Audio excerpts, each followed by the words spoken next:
Bonsoir, bienvenue chez vous. Ce soir, nous accueillons Monsieur Georges Elfort. Bonsoir. Bonsoir. Vous êtes le maire de Saint-Georges et vous êtes le président de la CCEG, de la communauté de communes de l'Est guyanais. Première question, serez-vous candidat aux prochaines législatives? Non, pour l'instant, non. Vous y pensez? Je n'y pense pas. C'est pas ma volonté. Je n'y pense pas. Pour l'instant, j'attends les consignes du Parti socialiste guyanais. Donc vous êtes un membre éminent de ce Parti socialiste guyanais. Est-ce que le Parti socialiste guyanais s'est positionné sur la candidature d'un de ses membres, en l'occurrence Gabriel Serville? Pour l'instant, non. Nous n'avons pas d'informations. Donc j'attends voir un petit peu quels seront les candidats qui seront soutenus par le parti et puis quels seront leurs programmes ou leur volonté de faire avancer les affaires de la Guyane. Pour la présidentielle, vous soutiendrez qui? Eh bien, je suis membre du Parti socialiste guyanais. Je pense que le parti donnera des consignes et j'aviserai. Oui, je serai loyal, mais la présidentielle, c'est pour moi tous les candidats sont pareils. Ça veut dire qu'il y a une différence entre la France et la Guyane et nos doléances ne sont pas prises en compte. Donc, m'engager totalement, je ne sais pas. Je m'engagerai, mais totalement, ça va être compliqué. Alors, pas beaucoup d'informations sur ce qui se passe du côté de Saint-Georges, c'est l'occasion aussi d'en parler. Combien d'habitants à Saint-Georges? Alors, à Saint-Georges, nous avons aujourd'hui 4100 habitants environ, mais la problématique de Saint-Georges va beaucoup plus loin, puisque on a quand même entre 2000 et 2500 personnes qui habitent juste en face de Saint-Georges et qui passent leur vie, donc toute la journée, ils sont sur Saint-Georges de l'Oyapock, sans compter les centaines de piroguiers qui sont sur Saint-Georges.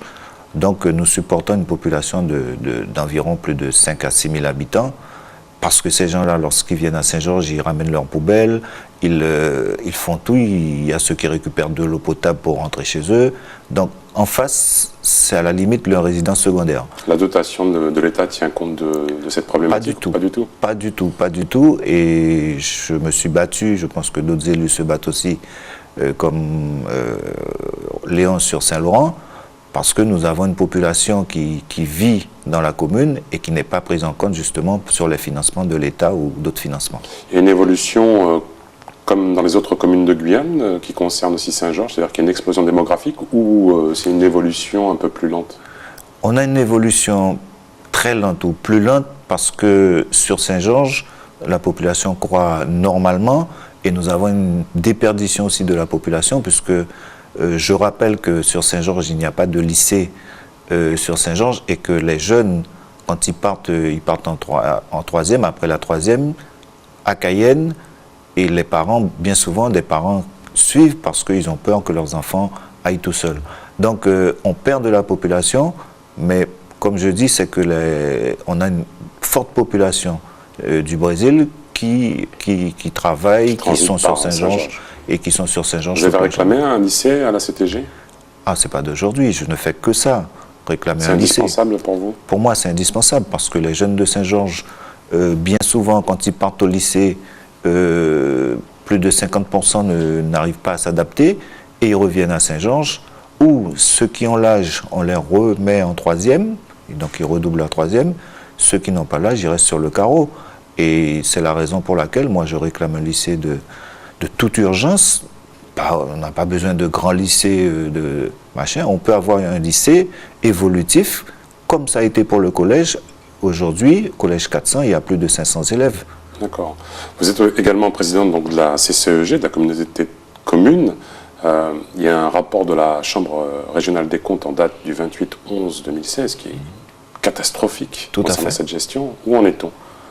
Eh bien, nous essayons de faire le nécessaire parce que je rappelle... Vous faites des économies, les frais de mission, les locations de voitures qui étaient reprochées à la CCEG, tout ça c'est derrière vous ou... Oui, enfin bon, il y a eu des voitures, il y a eu des frais de voiture, tout ça, nous avons trouvé ça, mais je rappelle que nous avons quand même des agents de catégorie A et qu'il nous faut trouver des solutions pour qu'ils puissent se déplacer parce que c'est quand même Regina et bien souvent toutes les réunions se tiennent sur Cayenne.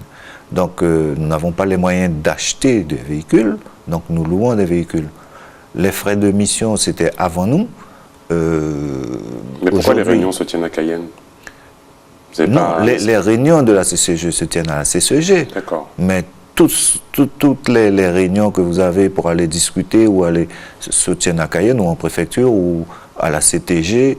Donc on est tout le temps convoqué sur Cayenne. Et bien souvent, j'essaie de bloquer pour dire il faut quand même faire des réunions à Saint-Georges, comme je l'ai dit tout à l'heure, pour la ATG, pour qu'ils puissent venir à Saint-Georges.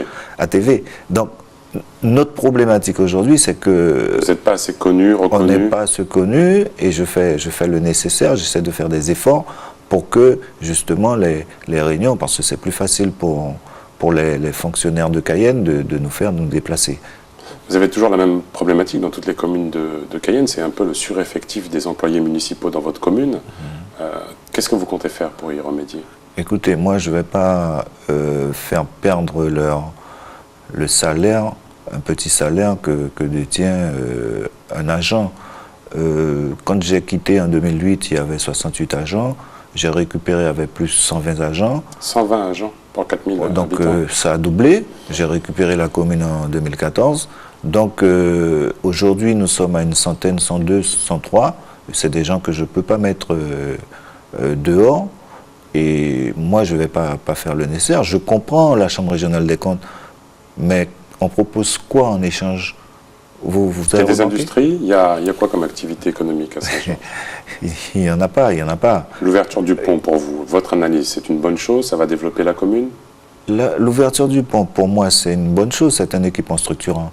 Bon, maintenant, charge à ceux qui font de l'économie ou qui réfléchissent sur les problèmes économiques, de voir comment ils vont s'adapter, comment ils vont pouvoir échanger avec les voisins brésiliens. Mais un équipement structurant est toujours, je dis, quelque chose de bien qui va permettre justement dans les années futures, puisque aujourd'hui je crois que personne n'est en phase ou personne n'est prêt pour l'arrivée de ce pont, malgré que c'est annoncé, mais à un moment donné nous serons bien obligés, parce qu'on ne peut pas vivre que des logements sociaux qui sont construits. On parlait d'économie, on remarque bien que lorsque les ministres viennent en Guyane, qu'est-ce qu'ils font? Ils vont visiter Ariane Espace, tous les ministres. Ouais, ils vont visiter la Solam. Non, mais il n'y a que je crois qu'il y a 3 industriels en Guyane. Et c'est grave pour un pays comme la Guyane. Deux dernières, mais vraiment rapides questions, parce qu'on est déjà hors délai. Qu'est-ce que vous dites aux gens pour les attirer sur Saint-Georges? Qu'est-ce qui vaut le coup à Saint-Georges, au niveau du tourisme, par exemple? Alors, sur Saint-Georges, on a tout. Bon, il y a le tourisme qui peut être développé, c'est vrai. On est en train de travailler avec la CCEG.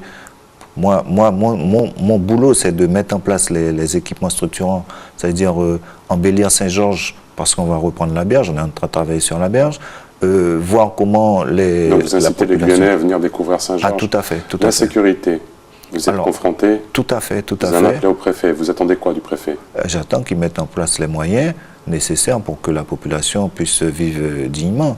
Parce que ça se passe sur Saint-Georges. Depuis janvier, on a eu plus de braquages que toute l'année dernière. Monsieur Elfort, vous serez toujours le bienvenu sur ATV, parce qu'on a besoin aussi de parler de la Guyane dans toutes ses dimensions spatiales. Merci d'avoir participé à cette émission. Les amis, les programmes continuent sur ATV Guyane. Chambered.